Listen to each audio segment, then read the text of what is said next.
하나님 아버지, 이 새벽에도 우리의 생명을 지켜주시고 새로운 하루를 허락하셔서 가장 먼저 주님 앞에 나와 예배드리게 하시니 감사합니다. 주님, 우리 안에 쌓여있는 슬픔과 서운함과 억울함을 주님 앞에 내려놓게 하옵소서. 성령께서 우리의 마음을 다스려 주셔서 사랑해야 할 사람을 품고 함께 기뻐할 줄 아는 넉넉한 믿음을 허락하여 주옵소서. 지치고 낙심하여 멈추어 있는 마음이 있다면 다시 일으켜 주시고 하나님께서 맡기신 일을 충성스럽게 감당할 새 힘을 더하여 주옵소서.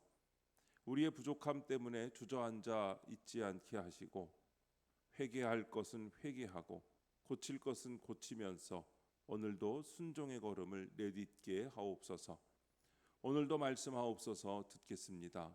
예수님의 이름으로 기도합니다. 아멘. 성경 말씀 사무엘하 19장 1절부터 10절까지 말씀입니다. 사람이 요압에게 아뢰되 왕이 압살롬을 위하여 울며 슬퍼하시나이다 하니 왕이 그 아들을 위하여 슬퍼한다 함이 그날의 백성들에게 들림에 그날의 승리가 모든 백성에게 슬픔이 된지라. 그날의 백성들이 싸움에 쫓겨 부끄러워 도망함 같이 가만히 성읍으로 들어가니라. 왕이 그의 얼굴을 가리고 큰 소리로 부르되 내 아들 압살롬아 압살롬아 내 아들아 내 아들아 하니 요압이 집에 들어가서 왕께 말씀드리되 왕께서 오늘 왕의 생명과 왕의 자녀의 생명과 처첩과 비빈들의 생명을 구원한 모든 부하들의 얼굴을 부끄럽게 하시니 이는 왕께서 미워하는 자는 사랑하시며 사랑하는 자는 미워하시고 오늘 지휘관들과 부하들을 멸시하심을 나타내심이라. 오늘 내가 깨달으니 만일 압살롬이 살고 오늘 우리가 다 죽었다면 왕이 마땅히 여기실 뻔하였나이다. 이제 곧 일어나 나가 왕의 부하들의 마음을 위로하여 말씀하옵소서. 내가 여호와를 두고 맹세하옵나니 왕이 만일 나가지 아니하시면 오늘 밤에 한 사람도 왕과 함께 머물지 아니할지라. 그리하면 그 화가 왕이 젊었을 때부터 지금까지 당하신 모든 화보다 더욱 심하리이다 하니 왕이 일어나 성문에 앉음에 어떤 사람이 모든 백성에게 말하되 왕이 문에 앉아 계신다 하니 모든 백성이 왕 앞으로 나아오니라. 이스라엘 모든 지파 백성들이 변론하여 이르되 왕이 우리를 원수의 손에서 구원하여 내셨고 또 우리를 블레셋 사람들의 손에서 구원하셨으나 이제 압살롬을 피하여 그 땅에서 나가셨고 우리가 기름을 부어 우리를 다스리게 한 압살롬은 싸움에서 죽었거늘 이제 너희가 어찌하여 왕을 도로 모셔 올리래 잠잠하고 있느냐 하니라. 아멘. 왕이 문에 앉아 계신다라는 제목으로 말씀의 은혜를 함께 나누겠습니다. 압살롬의 죽음으로 다윗이 슬픔에 빠지자 백성은 가만히 성읍으로 들어갑니다. 요압이 다윗에게 군사들을 위로하지 않으시면 화를 당할 것이라고 하자 다윗이 성문에 앉아 백성을 맞이합니다. 한편 이스라엘 지파들은 다윗을 다시 왕으로 모셔오자고 논의합니다. 첫 번째, 백성에게 슬픔이 된지라 1절부터 4절입니다. 승리의 기쁨을 누려야 할 날 다윗의 통곡 소리에 백성이 가만히 성읍으로 들어갑니다. 아들을 잃은 슬픔에 빠진 다윗은 전장에서 목숨 걸고 싸운 부하들의 수고를 보지 못합니다. 내 감정이 아무리 중요해도 공동체의 기쁨을 빼앗아서는 안 됩니다. 한 사람이 자기 연민에 빠지면 공동체 전체가 시험에 듭니다. 사명을 감당하고자 때로는 감정을 절제하고 지체를 위로하며 공동체와 함께 기뻐할 줄 알아야 합니다.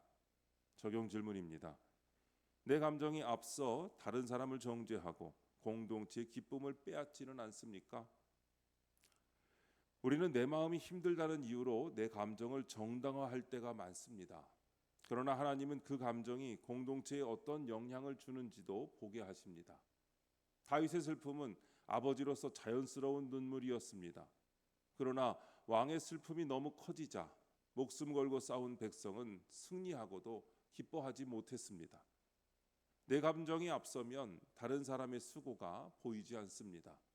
서운함과 억울함에 붙들리면 함께 기뻐해야 할 순간에도 누군가를 정죄하고 분위기를 무겁게 만듭니다. 가정에서도 교회에서도 한 사람의 감정은 결코 그 사람만의 문제가 아닙니다. 그래서 우리는 내 감정이 옳은지만 묻지 말고 그 감정이 하나님 앞에서 다스려지고 있는지를 물어야 합니다. 주님은 우리의 감정을 무시하지 않으시고 아픈 마음도 충분히 아십니다. 그러나 감정에 끌려 공동체를 흔들도록 내버려 두지 않으십니다.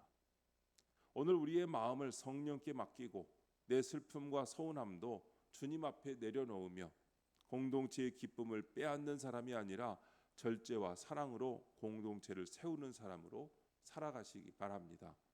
두 번째, 성문에 앉음의 5절부터 8절입니다. 요압은 다윗에게 왕을 미워하는 자는 사랑하시고 왕을 사랑하는 자는 오히려 미워하신다며 강하게 직언합니다. 이에 다윗은 눈물을 닦고 일어나 성문에 앉습니다. 성문은 재판과 통치가 이루어지는 자리입니다. 이렇게 슬픔을 딛고 사명의 자리로 돌아오는 것이 진정한 회복입니다. 부족하고 연약해도 내 죄를 보고 회개하며 다시 자리를 지키는 사람을 통해 하나님은 구속사를 이루어 가십니다. 적용 질문입니다. 내가 감정을 추스르고 돌아가야 할 사명의 자리는 어디입니까? 우리에게도 감정을 추스르고 다시 돌아가야 할 사명의 자리가 있습니다. 사람에게 받은 상처와 실망 때문에 하나님께서 맡기신 일을 뒤로 미루고 있지는 않습니까? 마음이 무너졌다는 이유로 예배와 기도, 섬김의 자리에서 한 걸음 물러나 있지는 않습니까? 다윗은 요압의 직언을 듣고 눈물을 닦은 뒤 다시 성문에 앉았습니다. 슬픔이 모두 사라져서가 아니라 하나님께서 맡기신 사명이 여전히 남아 있었기 때문입니다. 회복은 모든 문제가 해결된 뒤에 시작되는 것이 아니라 아픈 마음을 안고서도 하나님 앞에서 다시 순종할 때 시작됩니다. 하나님은 완전한 사람을 쓰시는 분이 아닙니다. 자신의 부족함을 인정하고 회개하며 다시 일어서는 사람을 사용하십니다. 오늘 우리가 돌아가야 할 자리는 대단해 보이는 것이 아닙니다. 가정에서 감당해야 할 말 한마디, 교회에서 맡겨진 작은 섬김, 다시 붙들어야 할 기도의 자리가 바로 우리가 돌아가야 할 사명의 자리입니다. 성령의 도우심을 구하며 감정에 머무르지 말고 하나님께서 맡기신 사명의 자리로 돌아가십시오. 그 순종을 통해 하나님은 우리의 삶과 공동체 가운데 구속의 역사를 이어가실 것입니다. 세 번째, 변론하여 이르되 9절부터 10절입니다. 다윗이 제자리를 찾자 이스라엘 백성도 정신을 차립니다. 그들은 과거 다윗이 베푼 구원을 기억하고 다시 왕을 모셔오자며 서로 변론합니다. 그러나 다윗은 곧바로 돌아가지 않고 상처 입은 백성이 회복될 때까지 인내하며 때를 기다립니다. 공동체에 문제가 생길 때 우리에게는 기다림의 자세가 필요합니다. 지체가 넘어졌을 때 섣불리 가르치기보다 그가 하나님의 은혜를 기억하고 스스로 일어설 때까지 인내하며 기다려줘야 합니다. 적용 질문입니다. 나는 넘어진 지체를 정죄하기보다 그가 스스로 깨닫고 일어설 때까지 인내하며 기다려줍니까? 우리는 누군가 넘어지면 그 사람을 위해 기도하기보다 먼저 이유를 따지고 잘못을 판단합니다. 빨리 바로잡아야 한다는 마음으로 충고하지만 그 안에는 내 기준과 조급함이 숨어 있을 때가 많습니다. 그러나 사람은 우리의 말이 아니라 하나님의 은혜를 만날 때 비로소 돌이킵니다. 다윗은 백성을 억지로 돌이키려 하지 않았습니다. 그들이 스스로 지난날의 은혜를 기억하고 다시 돌아올 때까지 기다렸습니다. 기다림은 아무것도 하지 않는 것이 아니라 하나님께서 그 사람 안에서 일하실 것을 믿고 사랑으로 품는 믿음의 행동입니다. 그러므로 넘어진 지체를 내 기준으로 재단하거나 조급하게 변화시키려 하기보다 하나님께서 그 사람 안에서 일하실 것을 믿고 맡겨드려야 합니다. 때로는 말보다 기도가 더 깊이 사람을 세웁니다. 쉽게 포기하지 않고 기도하며 기다려줄 때 하나님은 그 영혼을 다시 일으키시고 잃어버린 은혜를 회복하게 하십니다.